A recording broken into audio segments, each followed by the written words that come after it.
Hello and welcome back to the Anfield Edition podcast. My name is Owen and joining me today we have Ty, so say hello Ty. Evening lads. And we also have Inverta, so say hello mate.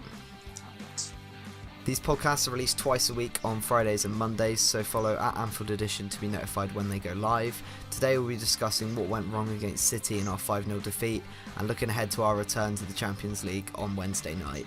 First of all, let's start with City. What went wrong, Ty, in particular defensively? Everything that could have gone wrong, basically. No, I think a lot to do with it was individual performances, I think, and mainly the switch at half-time to 3-5-1 didn't do us any favours either. Personally, for me, the back line, we've touched on it loads of podcasts now, it did need strengthening. And that was further proof of it. Obviously, going down to 10 men changed everything, but at the same time, it was no excuses for the likes of Trent, Klavan, Matip. I think they all had really poor games. The only one who didn't do anything of particularly terrible note was Moreno, in my opinion. That comes as a surprise to me, I know. because I'm not obviously the biggest Moreno fan, but Inverta, you also watched the game as well. What were your thoughts on that one? I think Trent Alexander-Arnold, he was quite poor, and Pep seemed to identify this before the game. He played 44% of his attacks down the left side, so sort of probably just getting at that inexperience that he's got still.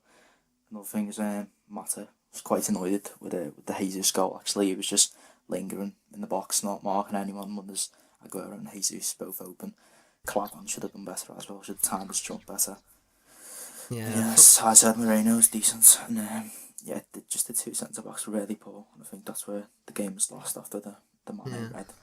Yeah. From what I saw of the game, sorry to butt in Ty, but Klavan and Matip, the way that they failed to track the runs really frustrated me. Like, they didn't have that foresight that you often see in defenders. I think Carragher's probably most notably one of the best defenders we've had for that, where he can spot the run before it's about to be made. And they had no sense of awareness for the danger that was about to come. And I think against Aguero particularly, and Jesus, as he proved, that's so important to stopping them from having, their effect on the game. And I think the failure to do that was just criminal. Yeah, it was shocking. We've said it all along. Our backline lacks leaders. The whole team lacks leaders, in my opinion. Henderson doesn't do enough, but particularly at the back. The first goal, you just said then about Klavan not tracking his man. When I watched the back, there was a split second where Klavan kind of looked across at Matip as if to say, are you taking the man? And obviously no one did it in the end. And Klavan was miles behind, and bang, he goes around Aguero, goes around Mignolet and slots it in. It was the same for the second goal. They're both marking the same man, which was Aguero. He's not known to be brilliant in the air, but we've also seen how well Jesus has done in front of goal, especially with his head, and it just baffles me how nobody kind of picked him up. Matip didn't get off the floor for one of the crosses that came in. I think it was that Jesus second goal. I'm not saying it was his fault because I think it was Klavan's man actually, but he didn't even jump. So I just think little details like that. If Matip even jumps, it might mean that Jesus takes his eye off the ball for that split second, and he doesn't get a clean connection on the header.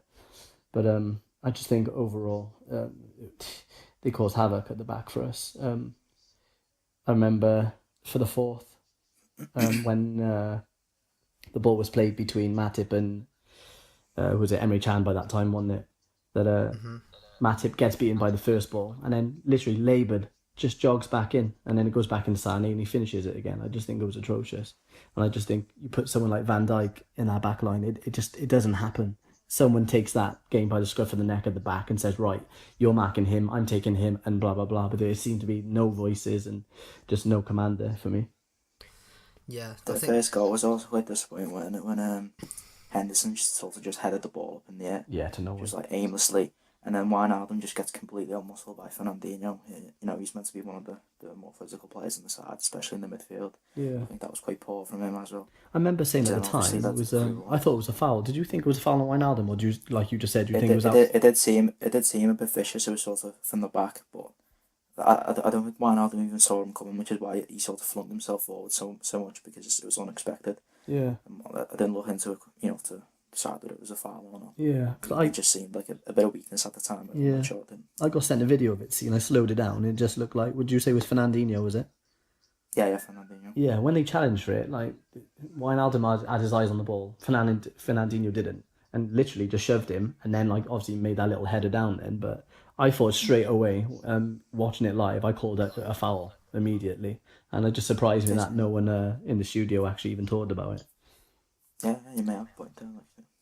Yeah, I mean, John Moss's refereeing come under quite a bit of criticism, didn't it? Now, looking back and obviously seeing a few incidents over the weekend, the Mane red card has been debated almost constantly this weekend. Any other similar decision, I think there was one in the Newcastle-Swansea game just now with Richie, is getting compared to that incident as it really was a game changer. Obviously, if for those of you who don't know, Mane got sent off and it was like a sort of a flying kick and it hit Edison in the face. He then went down injured, had to be sent for like repair almost. I've seen like the pictures of it. His eye is just, it's swollen so large as well, and there's like a gash on his face. But you could deem it as reckless play given the height of the foot, but then he's constantly watching the ball and he's unaware that the keeper's rushing out, and Edison is one of those keepers that sweeps up and does rush out of his box.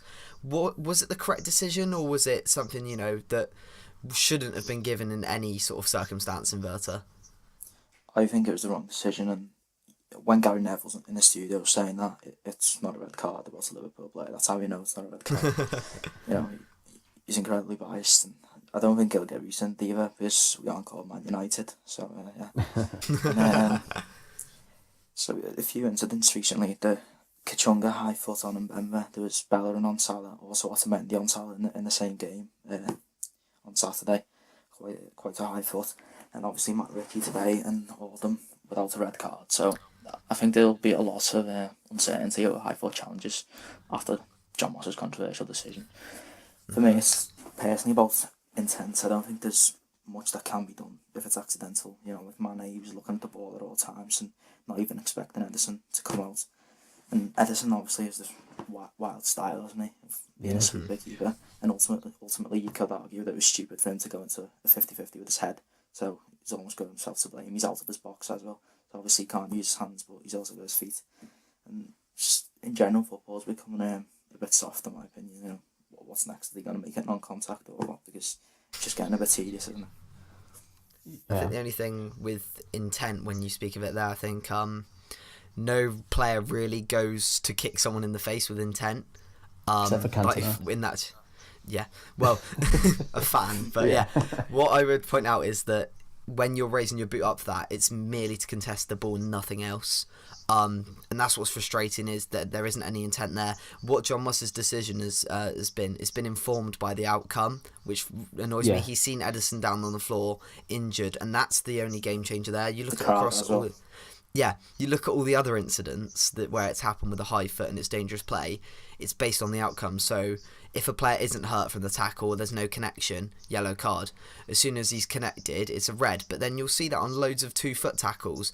Like if someone comes in flying from the right hand side and you like sort of dodge out the way, the referee doesn't give a red because there's no contact. And I think players aren't going to want to throw themselves in front of the ball to get an opponent sent off. Yeah. So that's what really frustrated me with John Moss's decision, is that it's informed by the outcome and not the actual incident itself of the action of, you know, raising the foot. It's because Edison's gone down and nothing else, in my opinion. What did you think, Ty, of the decision? I had a feeling he was going to send him off.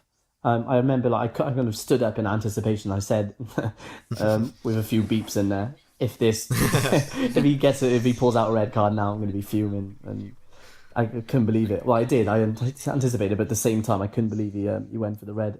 They touched on it in the studio, like the fact that Edison is 5 yards or more outside his box. Like, you've got to treat him as if he was a defender. I think if a big centre back goes up for that and Mane goes in for that as normal, or if two of them went up with their feet, does a red card get produced? No. It was the same. I think Inverta actually posted it on his Twitter. He put he slowed down and took a screenshot of the picture of Bellerin going in on Salah when he nicked it through and scored. He had loads of stupid comments on it, and you know, because Inverta said, you know, what's the difference? And people were saying stupid things like there was contact.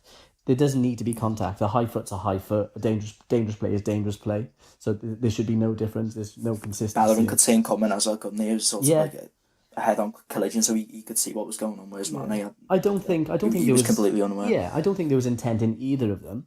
But but he he knew the risk though, didn't he? Yeah. That was associated with that decision. I Whereas just think Mane, you could argue it's that. it's crazy for me. There's no intent there for one. I'm not even sure what the red card was given for. Is it given for dangerous play, violent conduct, or what? Because I read somewhere today that there's actually only a 1-game ban somewhere along the lines, unless the FA decide to get involved. Yeah, I read something earlier. There's a 1-game ban and not rather than the 3. So they may not very well even bother appealing it. To be honest, I think there needs to be consistency. Yeah, they can do. Whatever the decision is, it's either always a red card, always a yellow. You can't have this uncertainty. And I know the injury sort of changed it a bit, but the referees do have to be more consistent with the decision. Yeah, well, apparently he went over to Klopp and said it was dangerous play. So it'll be interesting to see what actually got written in his match report and what comes out now. Because like you said, if the FA get involved and they decide it's a 3-game ban, then it's going to be ridiculous. I just think for me, like you said, the game has gone a little bit soft. I can understand it with he got injured. It was a bad kick to the face, but at the same time, we see that week in, week out, players with a high foot, and it just doesn't make sense to me because we've even seen a goal disallowed previously. Do you remember Cameron Jerome scored an overhead kick a couple seasons back for Norwich? He scored an overhead kick. It was disallowed for dangerous play. Oh yeah. And I do remember. And that's what I mean for me. Like if that high foot in those circumstances are classed as dangerous play, then an overhead kick can never be included in a match whatsoever legally. Oh yeah, there was moaning about Benteke's overhead kick, wasn't there, at the time? Yeah. I remember Manchester United fans who were sort of saying, how's that not high foot on? Because I think Herrera's sort of running towards him. So, and that's what I'm saying. If the way the game's going, then overhead kicks are going to become extinct because really that's dangerous play then with your foot head high. So that's what I mean. There's just no consistency for me. It doesn't make sense. So I hope it gets rescinded, but I'm not. Any referee that disallows a bicycle kick is just a Scrooge. It's just instantly you can't do that. It's such a beautiful just goal to see. I think it's probably the best one out there. I think the Scorpions, obviously, we saw a few of those last season, but no, the bicycle kick is a classic. I think if they ever took that away from the game, you would see it as bit of an uproar, I think. Moving on to back away from the incident almost. The midfield, I think, was very pivotal to why we lost. There were a lot of problems in there. I think Wijnaldum, especially, I wrote about him a bit earlier. He literally did nothing, and I'm not even understating it, overstating it. Nothing. He did nothing in that game. No chances created, no tackles won. He had a 76% pass completion rate, something like that. And then Henderson as well. So Inverta, you touched on him, and Ty also said a lack of leadership. Generally not doing enough against City in such a big game. Was this a one-off sign, or is it more of a sign for future problems? Go on, I'll start. Go on. Personally, I think the game is won with the fullbacks because I'm looking at the average player positions on who scored right now, and City seem to have the sort of line down the middle with all the strikers, all the defenders, and all the midfielders. And they've got Mendy and Walker, both very wide. So they were feeding crosses to all these midfielders in the game. And obviously Mendy and Walker very offensive fullbacks with good crossing ability. Whereas we had Moreno and Trent with similar sort of system. However, our sort of midfield and attack was a bit more scattered. I mean, Firmino's Salah was playing in his right position, almost on the right wing. And then Firmino slightly to the right. Everyone seems to be slightly to the right, so it only leaves Clavan and Moreno down the left side. And I think they sort of allowed City to prepare for anything that we done. They sort of had all them in towards the left side after they sort of alter from the average position down the middle. So I think that was the main issue, that there was a lack of tactics really. We did say on the podcast before, on the preview, that the game could be won on the flanks. I think we looked at Mendy and Danilo especially. I think Mendy had a terrific game, didn't he, against us, and then Leroy Sané's come on and he's just completely changed the game again. I think that the flanks were important and they definitely did beat us in that area of the pitch. Who else impressed you in that game, Ty, on the City side? Yeah, well, just going on by what you said then, I think we would have actually had the beating of them on the flanks, in my opinion. Because the first 20 minutes, we've seen Salah get in behind Otamendi and Mendy 3 times. Obviously, we just said then Walker and Mendy were pushed up so high that the gap was there, and Otamendi was never going to live with Salah for pace. So I just think before the red card, I think we would have been all over him. We could easily have been 1 or 2 goals up before they'd even scored. Salah had a one-on-one with the keeper, and it was more like a pass back, horrendous. And twice we seen him get in behind on that right-hand side, and it was just a poor delivery. It was like, got nothing on the ball. If he put a little bit of more behind it, it could have been an own goal. It could have been Firmino with a tap in at the back post. So I just think, for me, by the flanks, just before we know any other players, we would have had to beat them, in my opinion. Obviously, I'm going to be a little bit biased, but just based on what I've seen in the first 20 minutes, like I said, 1-2 goals up is a completely different game. For them, obviously, the obvious one is De Bruyne, who stood out. He pulled the strings in midfield. And, in my opinion, beat Henderson far too easily many times, although Henderson did give the ball away and was involved in 2 of the goals that we conceded. So Kevin De Bruyne was brilliant. He's been one of the best players in the league, I think, for a while. And between him and Sane, obviously, come in and changed the game. Very dynamic. Our team were a little bit tired with the 10 men. Made a huge difference in the second half. I think the problem is that Mane, was sort of playing in the number 10 role, sort of just completely forgetting that he is a left winger, obviously. Yeah. But what he was doing in that number 10 role that he played for the brief 20 minutes that he did, or whatever it was, we could see that he was putting Salah in quite a lot. Most of the chances that Salah found himself in was as a result of Mane through ball. Yeah. And then, so I think Mane was the best player on the pitch until he got sent off. With any attack that we had, there was him. Obviously, there was that Fernandinho tackle where Mane ran, 40 yards, and he got tackled just outside the box. Yeah. And then Chan just made a horrendous meal out of the free kick after it. Surprised Trent didn't take that, especially after scoring one a couple of weeks ago. One thing I would say, I think Salah needs to improve his sort of vision, doesn't he? He doesn't seem to add anything in terms of creating any chance whatsoever, which sort of doesn't allow Mane to do what he wants, because obviously he's a lot more clinical out of the 2, I'd say, from what we've seen so far. So, yeah. Yeah, I think that might be a little bit different, though. I think if Coutinho comes back into that midfield, because he was the one who was releasing those kind of balls that Salah got on the end of. So Coutinho will make a huge difference in that. I just don't think it's in Salah's game. He's not really the most... He doesn't really like to drop too deep for the ball. He likes obviously getting in behind with his pace. We've seen it with for Roma. Plenty of goals in those circumstances where the ball was over the top and he beats a defender for pace and smashes one in.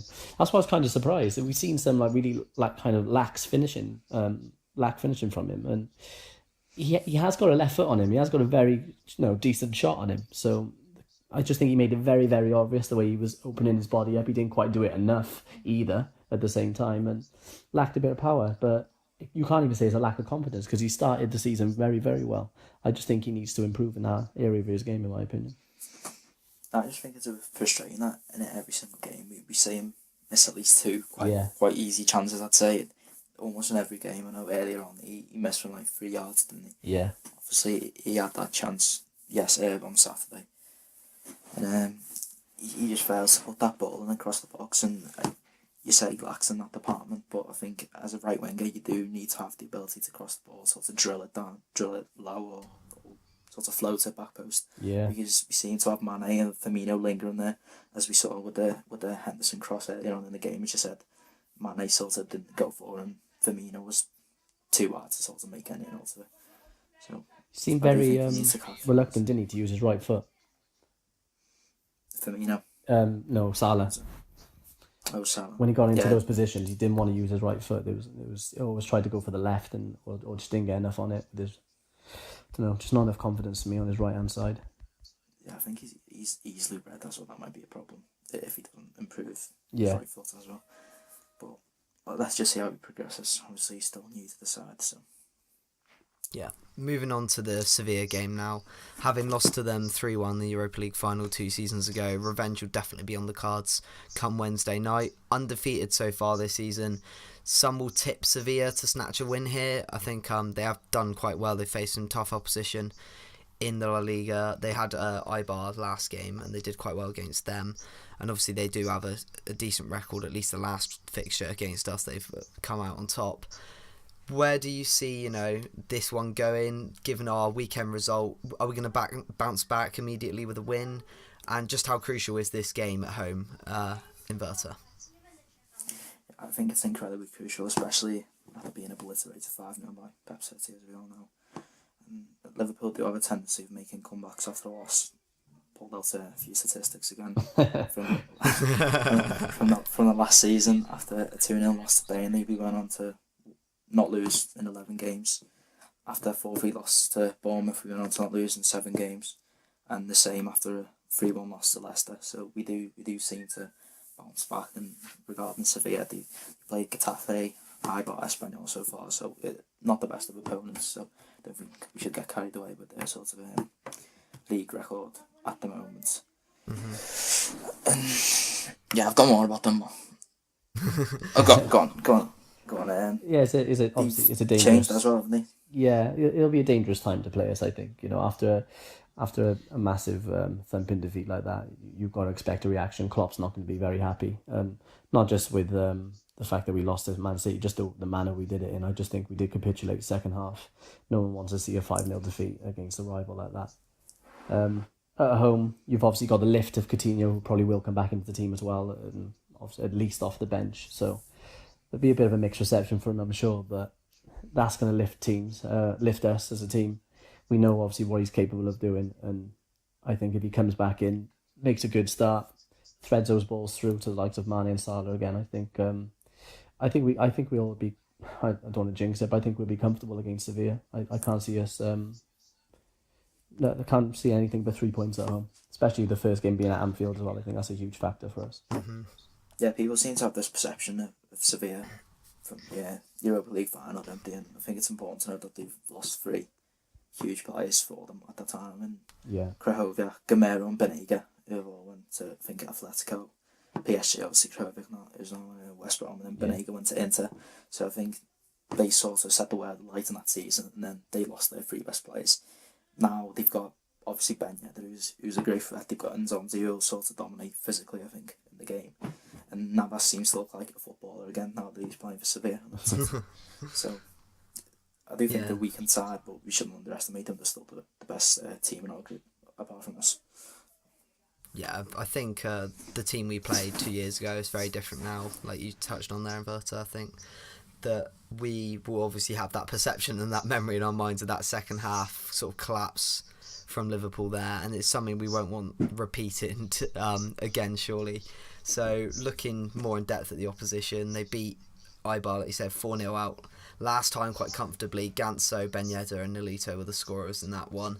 I think Nolito as well, obviously ex-Man City, so you've got 2 ex-Man City wingers there that hopefully won't haunt us too much. Are there any other players? You've touched on Nzonzi, obviously, and Navas. I think they've got quite a sturdy defence, haven't they? I'm going to be honest, I don't know too much about Sevilla. Not defensively anyway. We know what they're capable of going forward. You've mentioned all the players there, the pace of Navas. Nolito's a very tricky winger as well. Ben Yedder looks dangerous. He has a good start to the season, I think.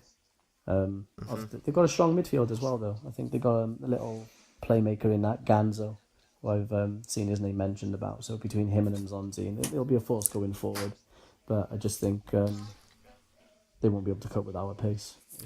Different, yeah. From what I saw against Leicester last season, that Escudero, they've got that left back, seems very dangerous, good crossing ability.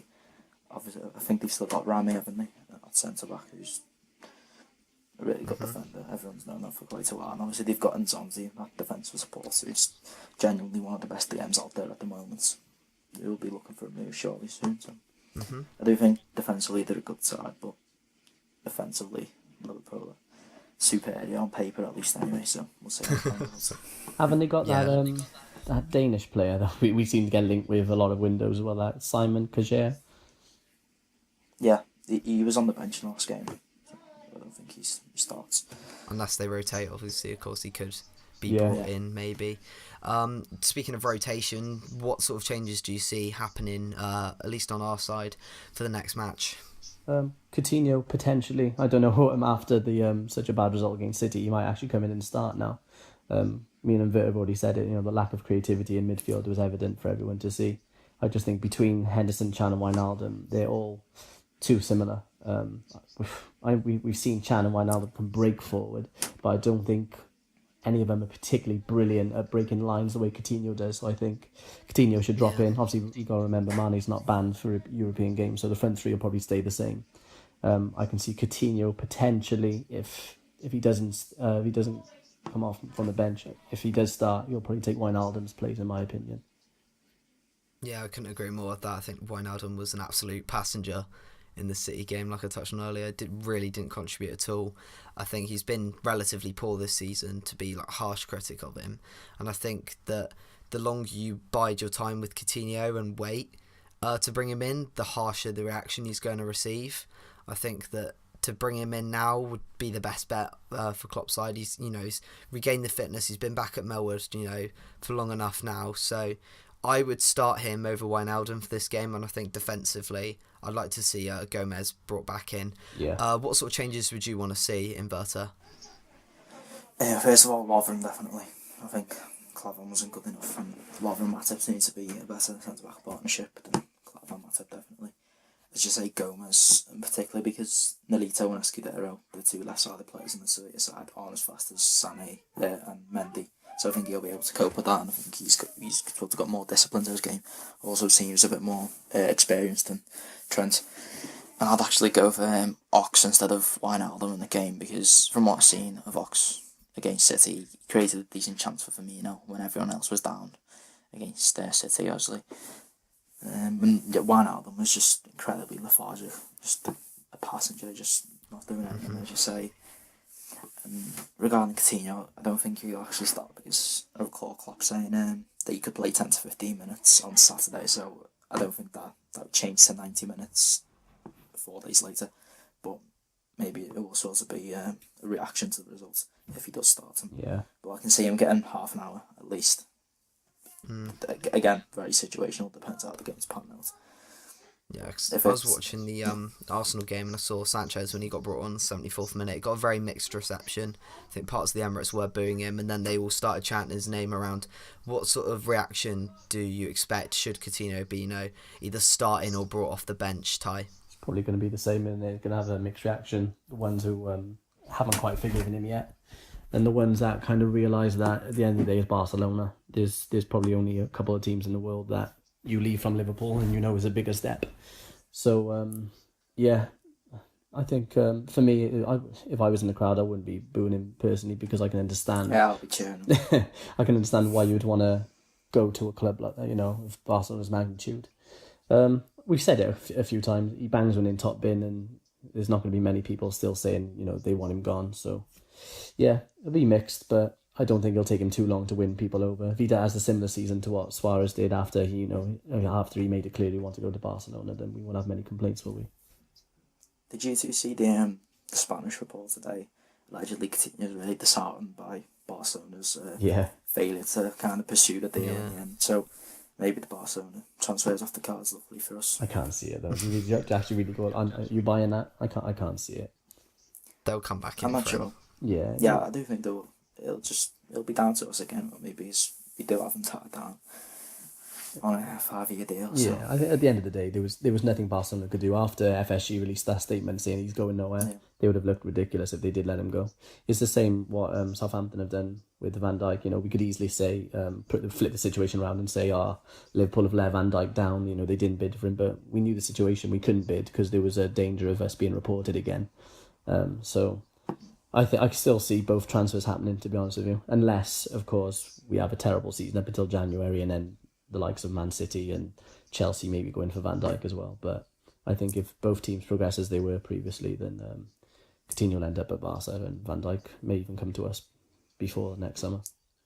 I actually think we might have some sort of confidential agreements with Southampton about Van Dijk either in January or the summer, because it seems to be the only explanation behind Klopp not signing a centre-back. Yeah. Maybe he knows that he'll get Van Dijk in a matter of time anyway. Yeah, very good point. Because there were centre-backs available, wasn't those De Vrij and Houders.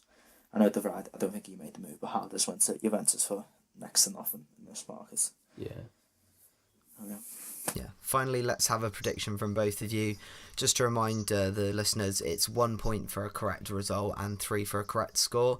Looking at our league table, which we started on the City game, nobody got a correct prediction, and to be honest, I don't blame any of you. Inverta, if you just want to kick that one off, that'd be sick. 2-1 Liverpool. Coutinho halfway line goal. Coming on off the bench.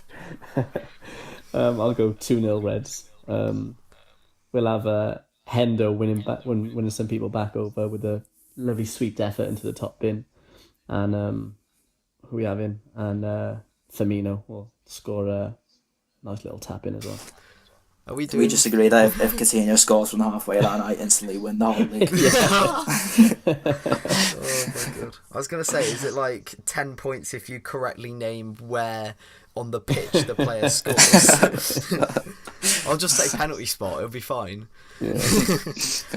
My prediction: I'm gonna be ambitious for once, lads. I'm gonna go 3-0. I think we're gonna really bounce back and show the fans what we're all about once again. I think you'd all agree that'd be nice. Very well. Yeah. Result.